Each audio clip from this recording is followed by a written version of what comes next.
My name is James C. Earl-Rockefeller III, the public address announcer for Stanford University, and you are watching PAA Game Day.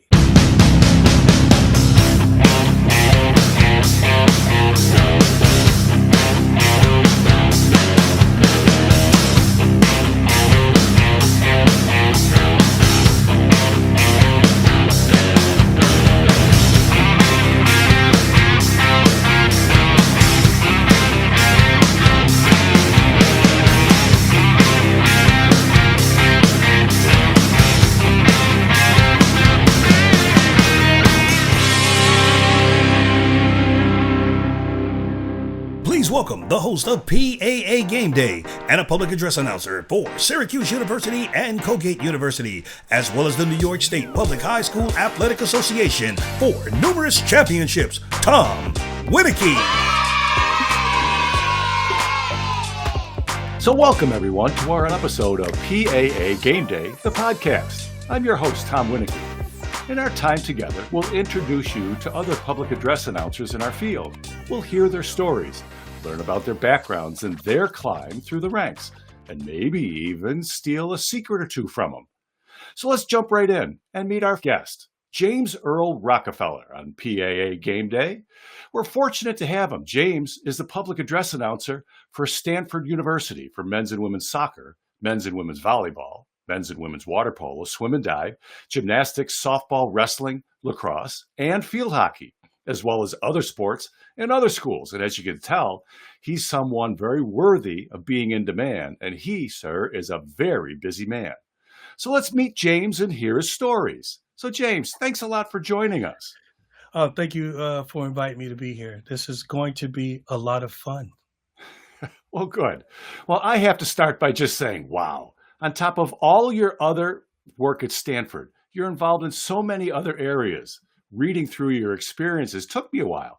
You've done so much, from producing, stand-up comedy, voiceovers, being a PA announcer for a variety of events like the Oakland International Film Festival, Blacks in Business, Blacks in Technology, events at the National Naismith Basketball Hall of Fame, not to mention the American Basketball Association, on top of being a ring announcer and all your high school work. Now, with all that you've done, how did you get from all of that into PA at Stanford? Well, I hope you have time. Stanford didn't come till 2019. So before that, I actually started in the entertainment industry as a stand-up comic back in 1986. I'm aging myself. And then from doing stand-up and interacting with that live audience, I got into television, producing music television shows back in 1989. And from there, it snowballed into me being a VJ for a local a 24-hour television network. So I was spinning music videos, doing celebrity interviews and event coverage. And then later on, I started to dabble into public address.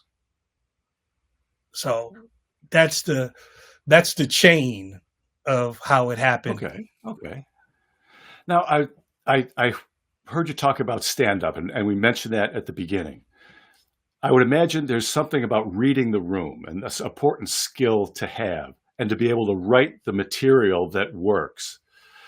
Talk about those skill sets, writing and reading the room, and how that helped you become a top-notch public address announcer. Well, I study everything that I do. So when I got into stand-up, we didn't have the internet like we did. So I would go to a lot of open mic nights and look at the different styles of comedians that were on stage. And comedy does have styles. So you look at the different styles and then you see, well, what would your style be? Or if you have a style, how can you adjust it to this room and to this audience? Because being a stand-up comic, you have to bring the audience into your world and they have to understand your world. So if it's something that only my friends would get, then I'm trying to figure out, well, how can I bring that audience here so they will also get it? You know what I mean? So a lot of things that I do is just straight study. Me being a stand-up, my comedy was more radical, but then it had to be humorous. Okay. You know what I mean? So you bring both of those worlds, and also, rap was coming of age. Rap at that time had already been probably over 10 years old when I got to stand up. So just adding that mixture to it, like, okay, how can I mix all of these elements together and be a professional stand-up?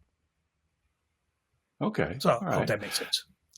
Well, yeah, it sounds like just learning how to write something that's effective. It's going to reach your audience. A lot Definitely. like what a public address announcer may have to do if they have to write their own copy. That's is what right. It sounds like.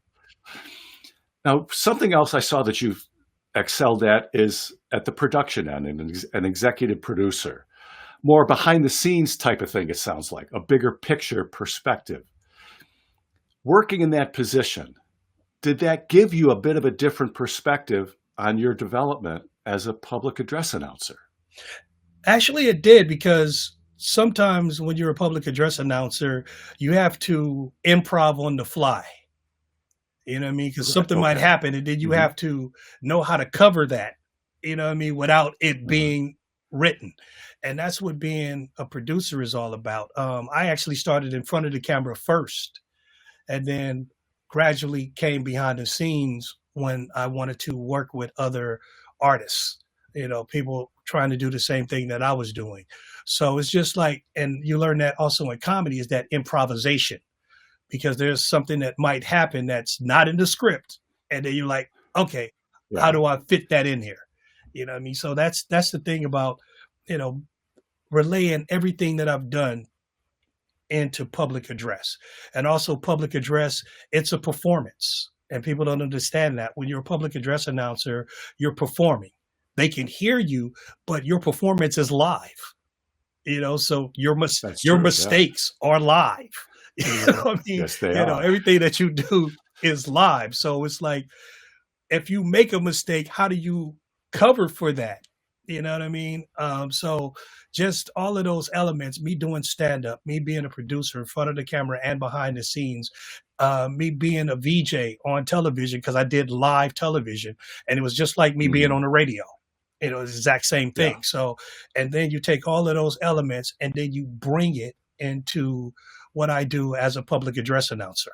So you see that my thing is, I have, that announcer guy. I have multiple shirts with my name on it. I have a sign in the back that says that announcer guy that my wife got for me. My whole thing is treating it as a performance. When I do award shows and events, I wear the old plaid jackets. And that's like the old announcers like Gary Owens and your announcer from Saturday Night Live, Don Pardo. Well, now I'm going to interrupt and say, do you put one hand over your ear when you're talking? I started to do that, and I never realized that it actually works. It works as a monitor. So when I did it, I was just doing it. I got a couple of pictures with me doing this. Yeah. But if you cup your ear and you count, you can hear yourself, and it acts as a monitor. It's crazy how that works. Yeah, because when I have The Man with the $1 Million Voice, that book with Gary Owens, and I read it, and he said how he started that is that he was at a radio station, and they had this window. And at this time, they were doing construction across from him. So he really couldn't hear himself. So he started cupping his ear to hear himself speak. Oh, wow. So, I never knew that. So it actually is. Now, and it works. What you're talking about, yes, sounds like us as public address announcers, everything is scripted. There's a timing sheet. You have something to read at a certain point of time in the game. But at some point, something is going to get screwed up. And there will be a mistake made. And our job, your job, the way you're describing it, is to make the people in the stands not realize that there was a mistake. To be able to think on the fly, like you're talking about, stand up, that to cover for it, and nobody knows what happened. Nobody knows there was a mistake except you and the person next to you telling you that you just made a mistake. Nobody else knows. Or you basically try to blame it on someone else. Like, the thing is, like, say if you call, like in soccer, if you're calling a corner kick, corner kick number 12, Brendan Haddock, and then they switch who's going to do the corner kick. Instead of me going Oh, yeah, correction, that's happened. I was like, now corner kick, number 12. You know what I Good mean? point. Which made it sound like that. Exactly. They changed it. You know what I mean? And I was just calling it like I seen it. You know what I mean? So, That's exactly it's right. like, you know, thinking on the fly.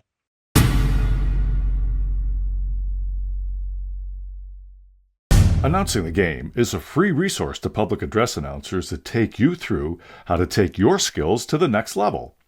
A simple click on the sport gives you free access to a video that goes over terminology and rules specific to a lot of sports. So take a look. See if we can help you improve your skills.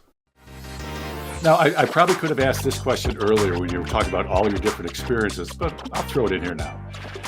Do you remember the first time that you heard your voice echo through an arena at Stanford, Maloney Field at Laird Q Stadium for soccer, Maples Pavilion, the Avery Aquatic Center? At one of those places, do you remember the first time you heard your voice in those arenas? What was that like? It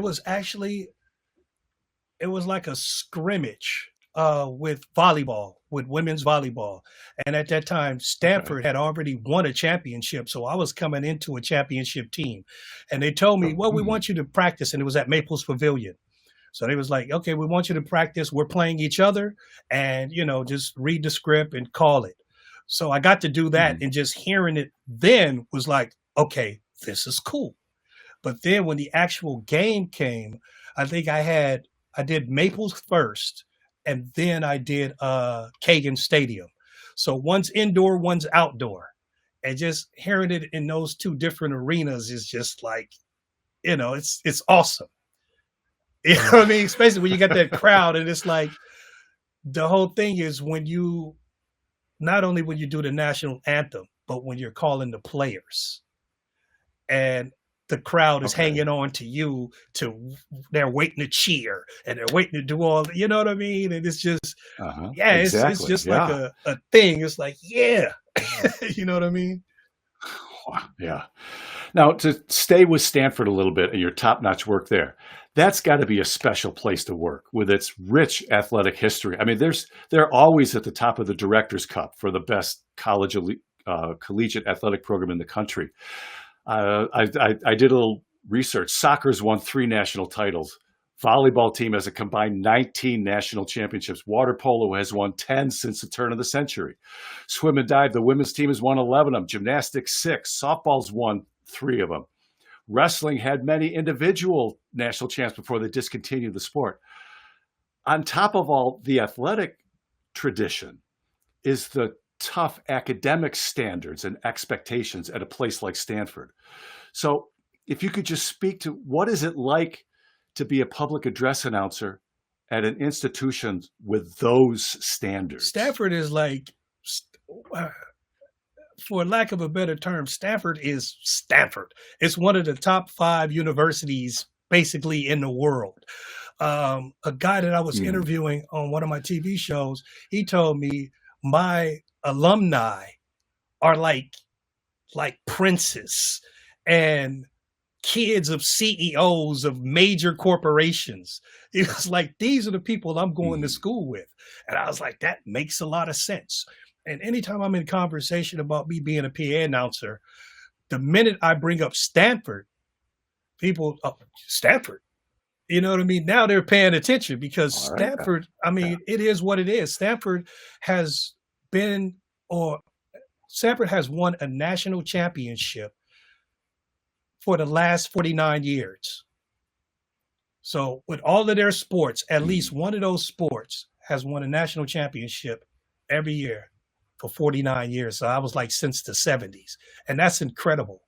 And a lot of those national championships back, like I said, I started in 2019. I was a part of that. I remember when soccer won their national championship. I remember when volleyball won their national championship. I remember when water polo won their national championship, you know, and then to go on and see these players go pro.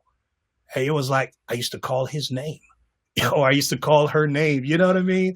And that's just a great thing. Exactly. And also it gets you into a lot of different sports that you would never think you would be interested in. Like me in water polo.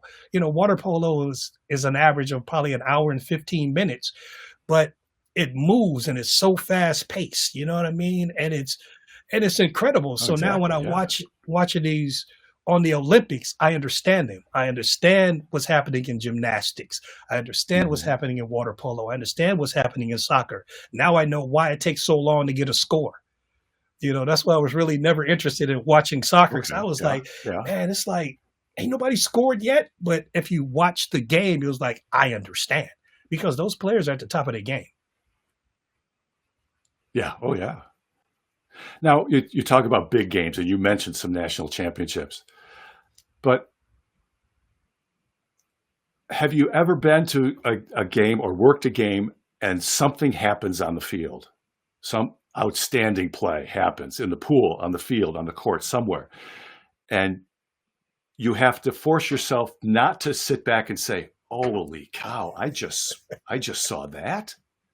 Is there something like in that? Soccer. There's a lot of, I think one of my favorite moments is when we played the Chinese national team.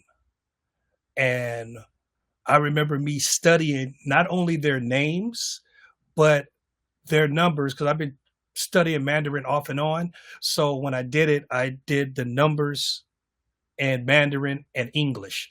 It was one of my favorite games. But then it was like the score was 0-0 until like the 85th minute. And 85th or 86th minute, and then we scored one. So that right there, I was like, okay, you know what I mean?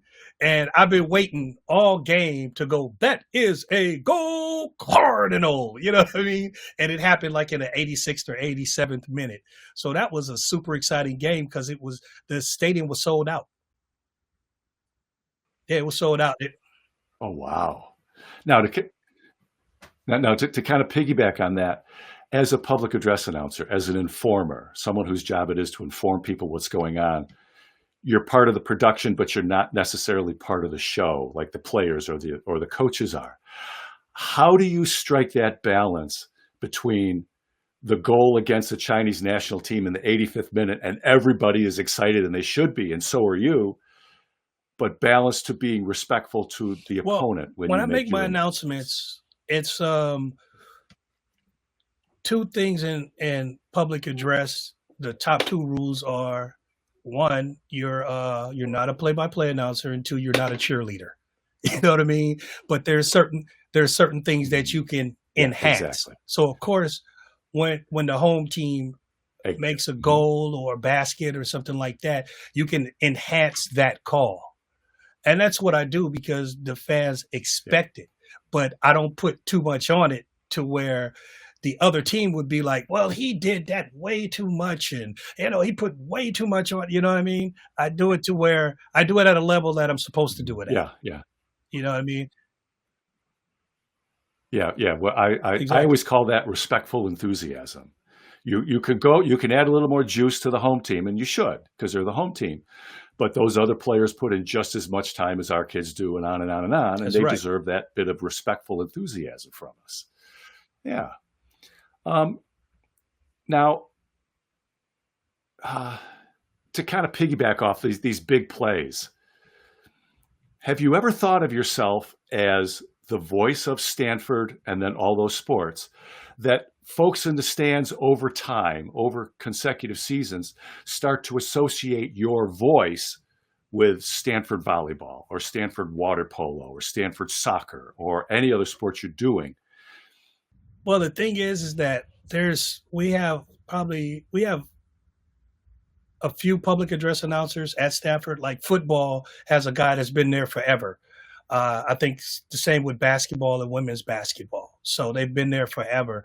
The biggest compliment to me is that if there's a game that I'm unable to attend and then I come back to the next game, the audience or the fans know I wasn't there.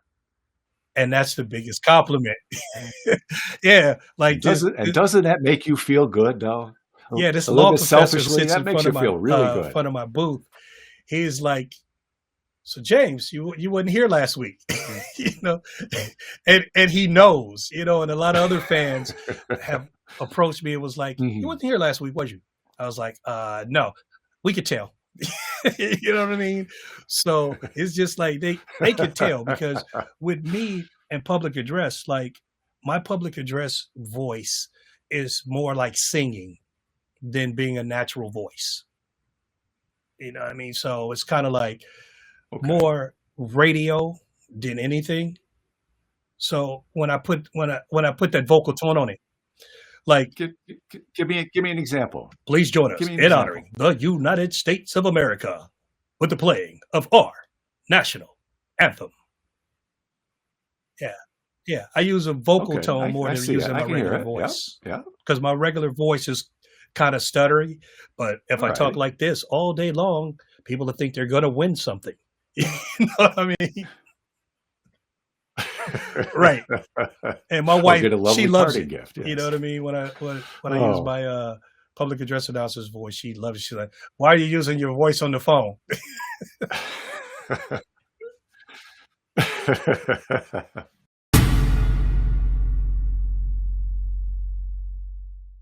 www.publicaddressannouncer.org.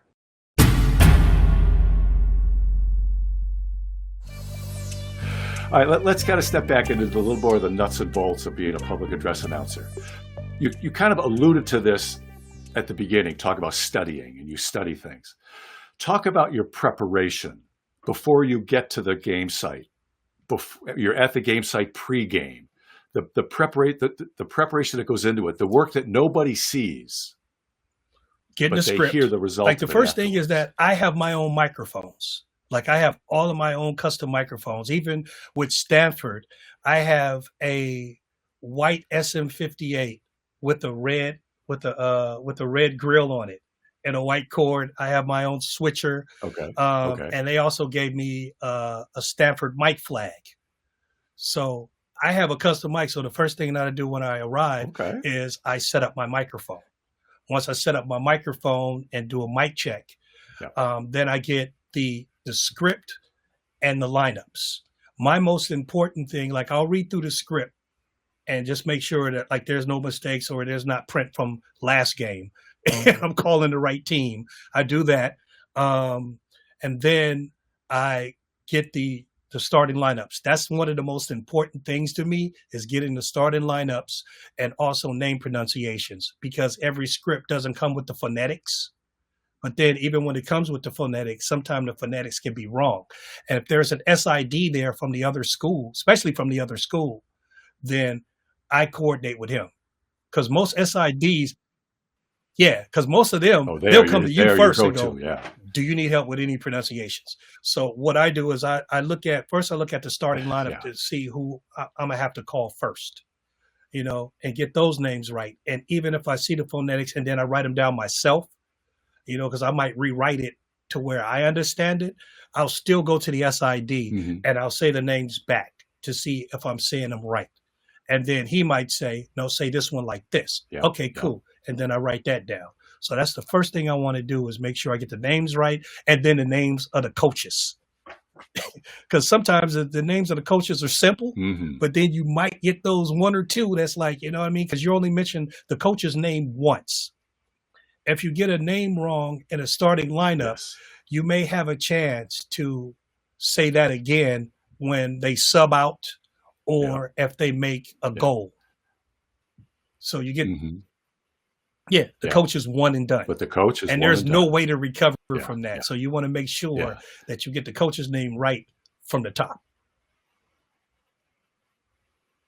Yes, and especially those difficult names, the names from overseas, or a 4 or 5 syllable name.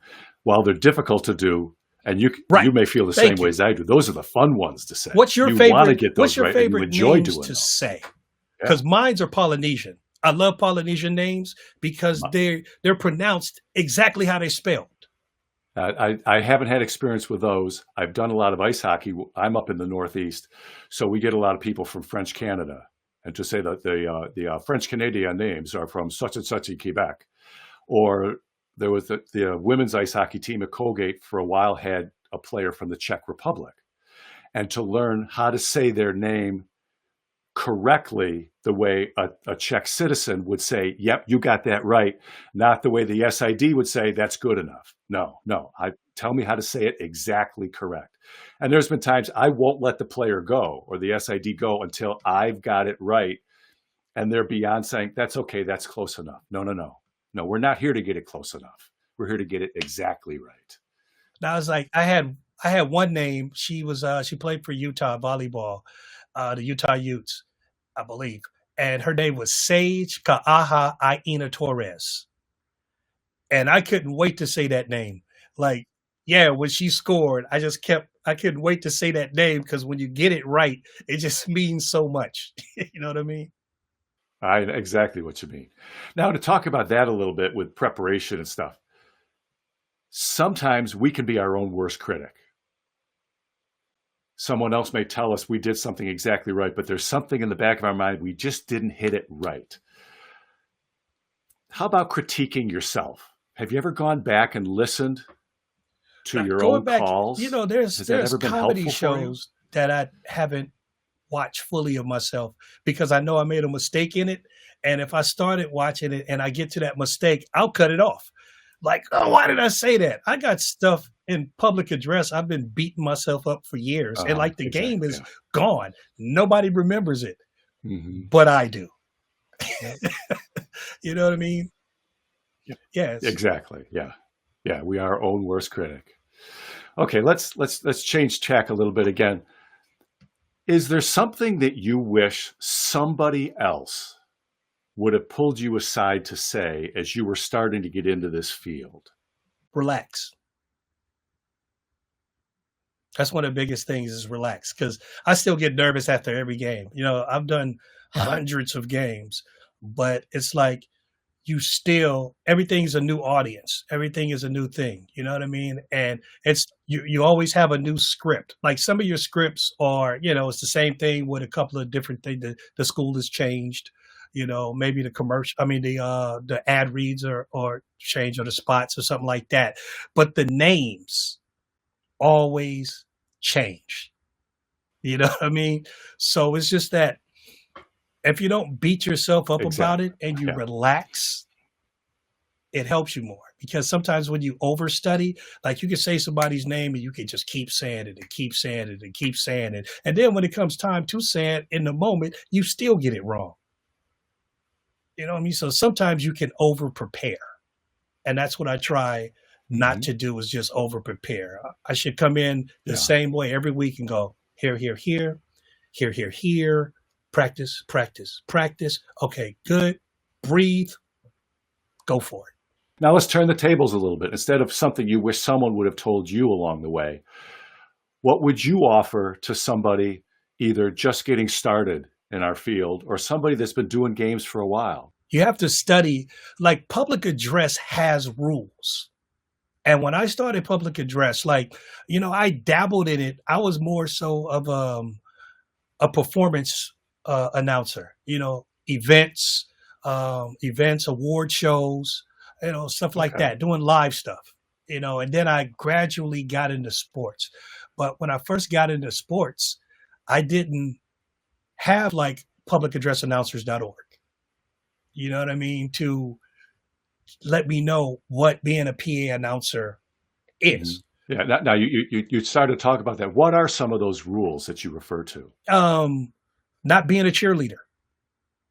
You know, because I had a habit, like when I first started doing PA, I was, let's go Dons, you know what I mean? And it was like, that's cheerleading, you know what I mean? Or I never got into the play-by-play thing, so I was never the guy that wanted to hang on the mic, you know, and just said every single call. That was just never me. Because when you do stuff like that, then you invite mistakes to happen because you're trying to do too much on the microphone. You know what I mean? But it's you really have to study your craft. You know, I was training a young, he was a play-by-play announcer, but he wanted to try PA for a game. So I let him do a quarter.